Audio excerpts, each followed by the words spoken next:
Retro Rob's gaming videos.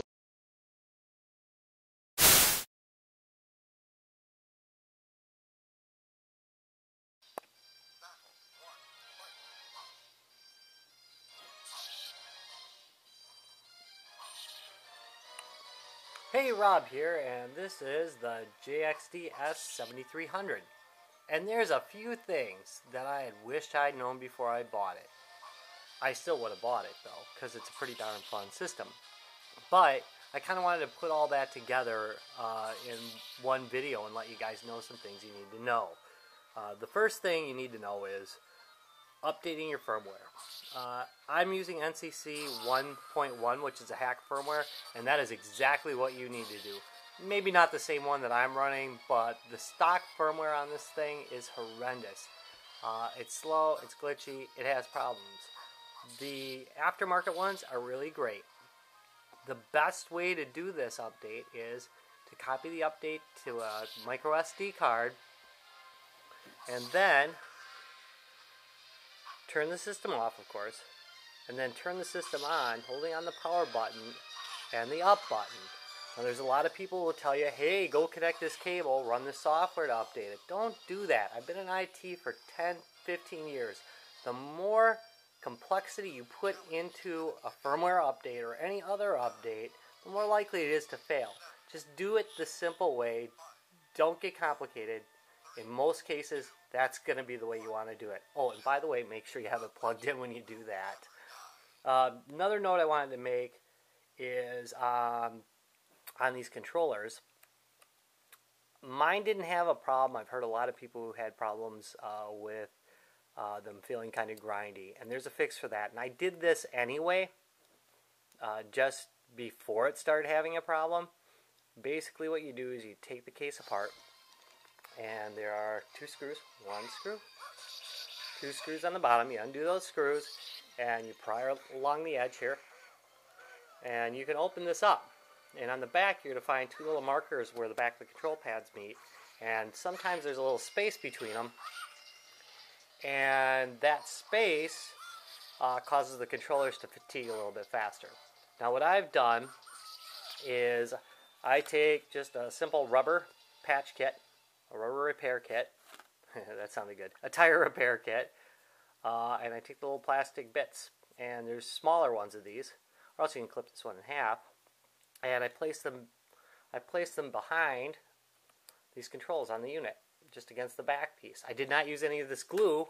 That would be a bad idea. That can get messy. But I did peel off the backing so that it would stick a little bit easier. The other thing to note when doing this is make sure that you clear these top buttons because you can get them stuck. And then you have to take it back apart and snip it. So just make sure you clear it in the first place. The other thing is PlayStation emulation. This is a great PlayStation emulator. It's run pretty much everything full speed that I've run through it. But if you exit this app, the PlayStation app, go do some other stuff and come back to it and run it again, you're going to get some stutter. And I know most people don't turn off their Android devices, so they think that the PlayStation emulator is terrible because it stutters. No, not really. It just needs a reboot. That is a bummer, by the way, but hey, it does do great emulation as long as you remember to reboot the system before you do it. And you can load several games, and it'll be fine. Let's see, other emulation. Oh, NeoGeo. I had a horrible time finding a decent NeoGeo emulator. I wanted to mention that. Now, let's see, get out of this thing. Oh, yeah, this brings up another topic. When your bottom menu bar disappears, you know, sometimes you hide it, and sometimes you'll find that, hey, oops. In this case, it does it, but in some cases, you're going to find that sliding doesn't work.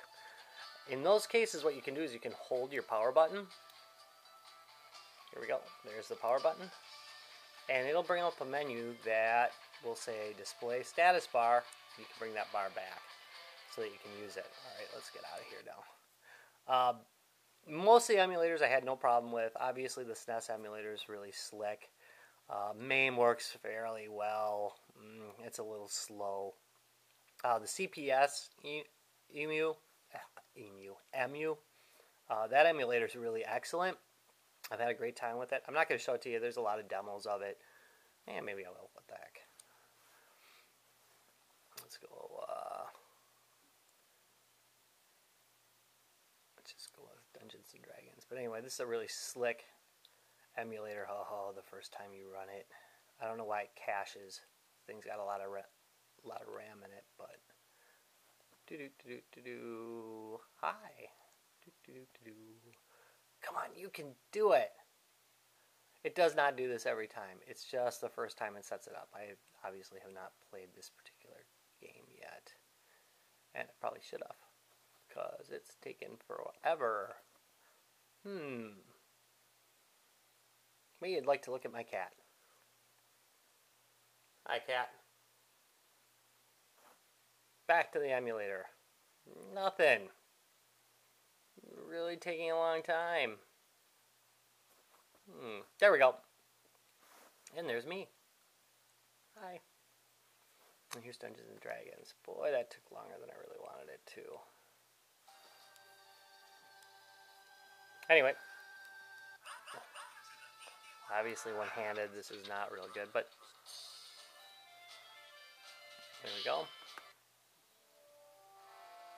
And the CPS Emulator it's really quite a good one. Obviously all these great games work on it. I'm gonna get my butt kicked. Wait, I'll stand by you and press the button. Oh no, wrong button. There we go. Yes, death to you. Alright, anyway, as you can see, that works pretty well. And let's back out. Whoop, wrong button. It runs Android stuff pretty well. I haven't had a problem with it running Android stuff. I've heard some other reports, but I already had an account for my Nexus 7. It seems to be running everything my Nexus 7 was running. So I haven't had any problems with that. Another note. I almost never use, before I go into the NeoGeo thing, I almost never use this thing. I really do not like the Joy Map application. It just kind of sucks. So, yeah, whatever. I'm not real happy with it. I always use the hardware buttons if I can. There's some cases with dual stick shooters where you can't do that, but yeah, well. Last thing is NeoGeo emulation. This was way harder than I thought it was going to be. It was really a big pain in the neck. Eventually I found this guy, NeoEmo, and that works pretty well. I've had no problems with it. It runs it really, really great. But I was kind of surprised that I had such a hard time finding a NeoGeo emulator that worked worth a dang. But this one works great, so all good. This is one of those, oops, shoot. This is one of those ones if I, hold on, get back in there. If I hide the menu, it'll disappear, see? It's not doing anything, but then you can press this. There we go. And display the status bar. And see, the status bar is back, and then I can go home and get out of it and run a whole bunch of tasks. Let's see, have I mentioned pretty much everything? Yes, that is about all I really wanted you to know. I also want to thank Wilgoo for actually packaging halfway decently. I didn't mention that in the last... actually, excellently. They packaged excellently. I didn't mention it in the last video, but if you saw the unboxing video... My God, that box looked like it had been drop-kicked, but thanks to their decent packaging, the unit was fine. And if you get any questions, don't be afraid to ask. Thanks for watching. Bye.